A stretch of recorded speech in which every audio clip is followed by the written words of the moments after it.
Even before Samsung officially launched the Galaxy Z Fold 6, rumors about a slimmer, more premium variant circulated, and fans were thrilled about a probable autumn release. The Galaxy Z Fold 6 Slim was first dumbed down.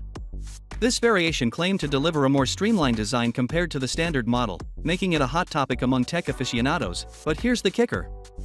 Google and Honor just unveiled their own foldable tablets, which are not only amazing but considerably slimmer. Samsung seems to be changing its approach and naming strategy for its future flagship foldable device. Current conjecture is that it will be known as the Galaxy Z Fold 6 Special Edition, which seems a lot more apt than the original Slim. The phrase slim might easily lead to some exaggerated expectations, putting the device up for lighthearted derision for rivals, and you know how it goes. Honor has previously mocked Samsung for the bulkiness of its newest foldable. You can guarantee that other brands are anxiously awaiting their turn to take jabs. For similar reasons, it seems that the special edition may not be as distinctive as we would like. Instead, it may just symbolize what Samsung should have offered from the start. So far, much of the information about this device has come from rumors and leaks, with little actual verification of its existence. However, things are heating up as a supposed render of the Galaxy Z Fold 6 surfaced online. Recently, Android News released a photograph that seems to reveal the Galaxy Fold 6 Special Edition.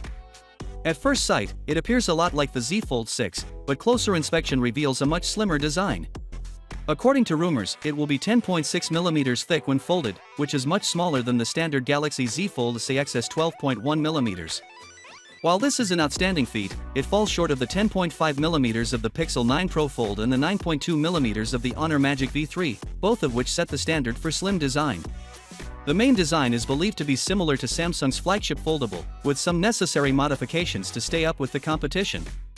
The leaked photographs indicate a brushed metal back, but the rear glass seems to have a metallic-like surface, giving it a premium vibe. Furthermore, the camera hump looks to be more apparent, most likely because to the device's slimmer design, while the power and volume buttons are expected to be positioned on the side, as with the standard Fold 6. Finally, what are your thoughts about it? So with that being said, let me know your thought in the comment below, and if you are new here, please subscribe. Peace out.